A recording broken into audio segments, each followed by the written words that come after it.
Fantastic. Thank you so much, Nolan. Thank you so much, Ruth. Really appreciate it. Our next keynote speaker is Bruce Schneier, and that should be a name many of you in the audience already recognize.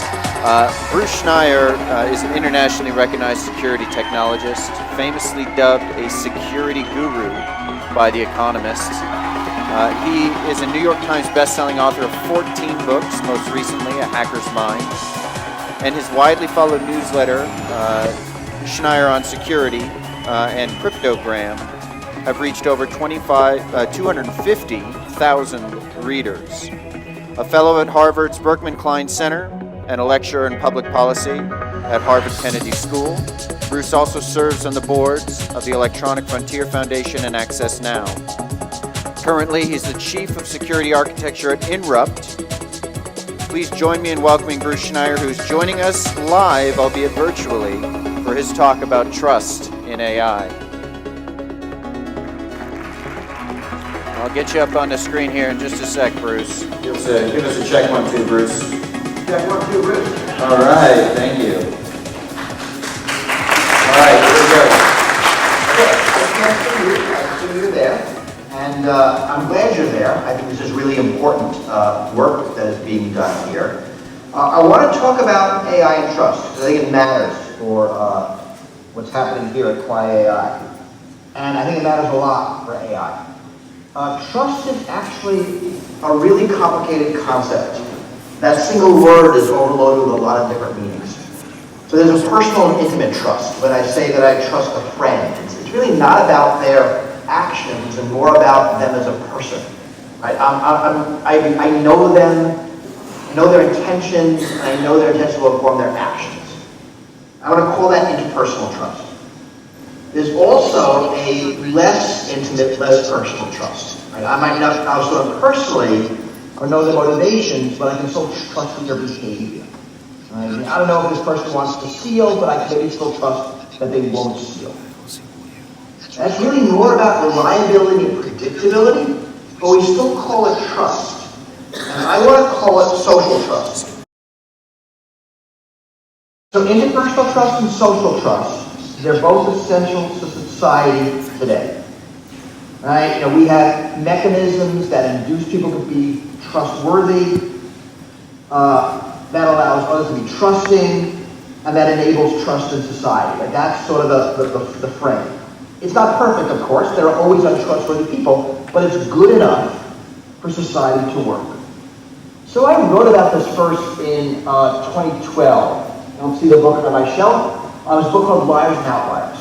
And I write about, from a security perspective, how we enable trust. I talk about 4 systems: our morals, concerns of reputation, the laws we live under, and technologies. And I'm writing about how the first and last 2 are different, how the last 2 scale better, allow for larger societies, right, and allow for this cooperation among strangers. What I didn't appreciate when I wrote that book is how different they are. Right? Morals and reputation are person to person, right? They're interpersonal trust. Laws and technologies are systems of trust that force us to act trustworthy. They underpin social trust. So a good example are taxi drivers. It used to be one of the country's most dangerous professions. And Uber just changes that. I don't know my Uber driver. I'm getting into the car of a stranger. But the rules and the tech let us both be confident we won't cheat or attack each other. Right? We're under constant surveillance. We're competing for star rankings. We're known. And right, high trust, low trust society is real different. We can talk about that. But for me, the difference is the scale. So I don't know. You could ask a friend or the post office to deliver a package across town. Right? The friend is going to be based on interpersonal trust. You know your friend, how reliable they are. The post office is made possible by social trust. It's a service. Laws and tech make it work. Both of those systems get your package across town. Only one can become FedEx. Now, societies become so complex, we replaced a lot of interpersonal trust with social trust. You used to need a personal relationship with a banker to get a loan. Now you just use a database. But we use the same word for both, and we confuse them with governments, with organizations, with corporations. We think of them as our friends when they're actually services. And I think we're going to make this same category error with AI. We're going to think of them as friends when they're not. So there's an interesting through line from governments to corporations to AI. Charlie Stross, science fiction writer, calls corporations slow AI. And if you think about it, they're profit maximizing machines. That whole paperclip maximizer is basically a startup business plan. Right? The most successful ones do whatever they can to achieve their goal. David Runciman at Cambridge in the UK, he has a book called The Handover. And he writes about governments, corporations, and AIs all as these superhuman machines that are more powerful than their individual components. Another science fiction writer writes a really, I think, a perceptive point that our fears of AI are basically awkward. So this is the story of the internet. Surveillance and manipulation are their business models. Shitification is how things work. And we use lots of services like there are agents working on our behalf when they are in fact double agents working for their corporate owners. We trust them, but not trustworthy. So I think AI is down the same trajectory, but it's being worse for several reasons. The first is that the AI system will be more relational. We're going to converse with them using natural language. And as such, we're going to naturally ascribe human-like relationships with them. And we see that when people form personal relationships with AI chatbots. And that relational nature is going to make it easier for double agents to do their work. So did your chatbot recommend a particular airline or hotel because it was your best deal? Or because they got a kickback off the back end from some provider? And when you asked them to explain a political issue, did it do that fairly? Or was it biased towards the political party the company liked or gave it the most money? At least Google ads show you that it's an ad. It's going to be much harder with AI. Second reason I worry is power. Right? So sometimes we have no choice but to trust someone or something because they are powerful. And we are forced to trust the police. They're the only law enforcement in town. We are forced to trust some corporations because there are no viable alternatives. Or maybe more precise, we are forced to entrust ourselves to them. And we're going to be in the same case with a lot of AI.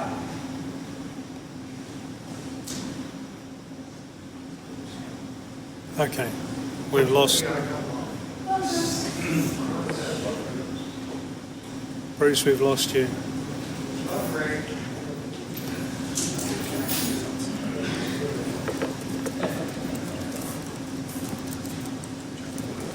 Recording in progress. Of these platforms. One of the promises we talk about here, you lost my audio. Is that true? No, we're good. We're back now, Bruce. Thank you. Wow, when did you lose it? Just 10 seconds ago. 10 seconds ago, okay. So we'll just move forward. The third reason concerned about the AIs is they'll be more intimate. So one of the promises of AI, even AI here, are the personal digital assistants, acting as our advocate with others or as our butler. And that's going to require intimacy, greater than our search engine, email provider, cloud storage system, phone, right? Trained on everything we do.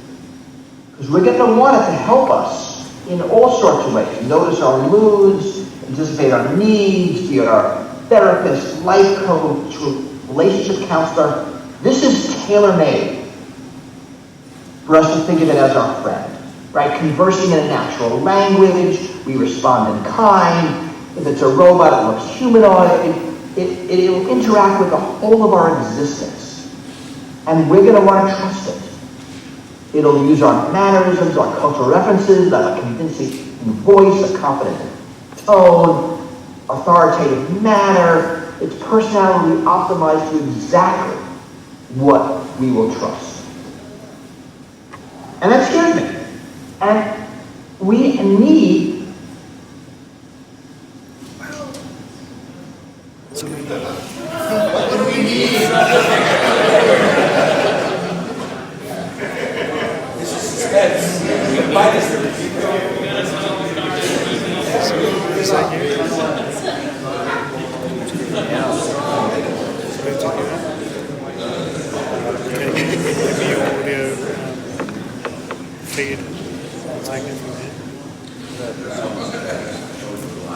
Recording in progress. and we're going to need both.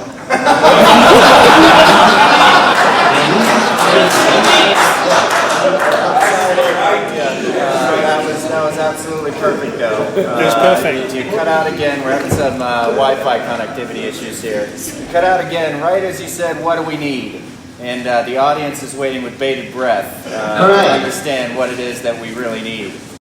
All right, so basically trustworthy AI, right, from the top of the stack to the bottom. Behavior, limitations, training, biases, goals, and that is secure against hacking. And to make that trustworthy AI, it's social trust. And I said in the beginning, that's through laws and technologies. All right, it's about predictability, reliability. And the failures come from one of two places. The powerful corporation controlling the AI, or others manipulating, hacking the AI. At the end of the day, AI is computer programs. All of the security problems with every computer program is also true for AIs, with the added addition of things like prompt injection. And they're all going to be used in some adversarial environment. Someone will care about the output and will want to manipulate it. And when I think of hacks, I think of it from three different levels, right? First, you're going to want to manipulate the AI's output. If you can't do that, you want to eavesdrop on it.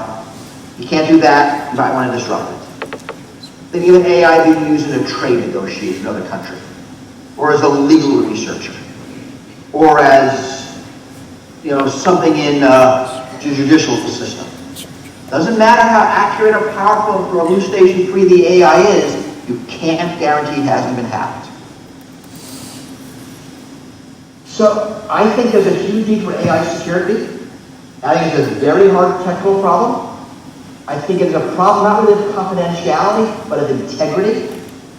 Right? Data integrity from point of collection through use.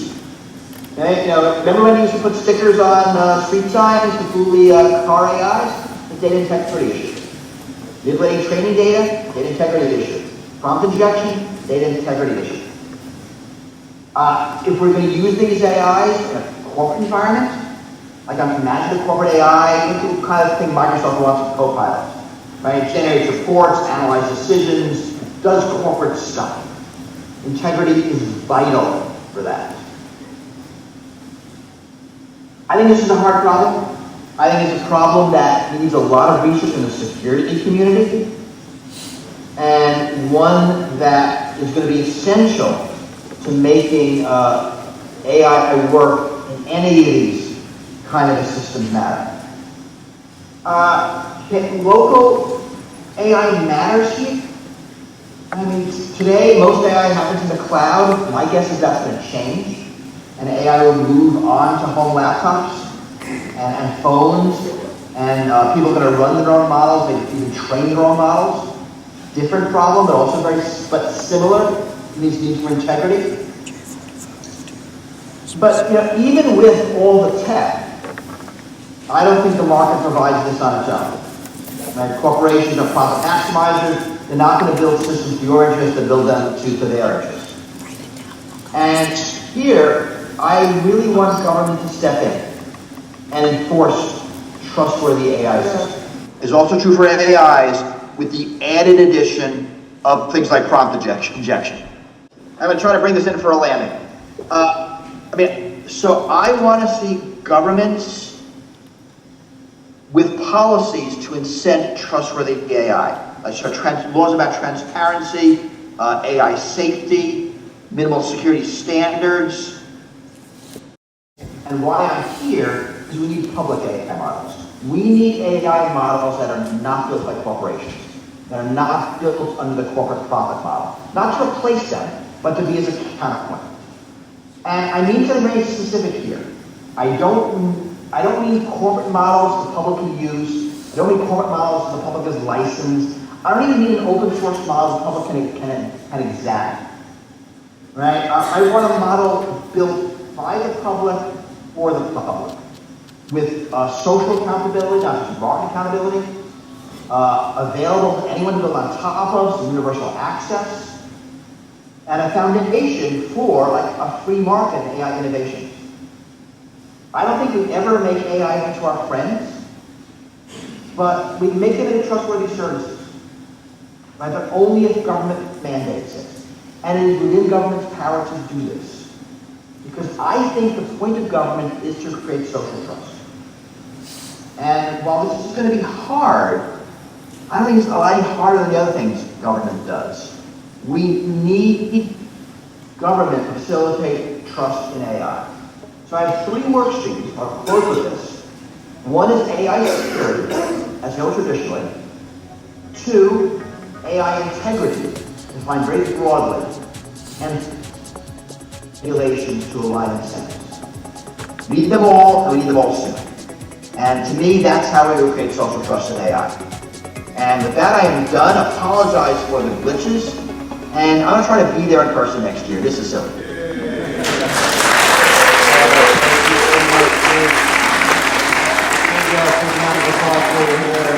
hope to see you next year live and in person, and our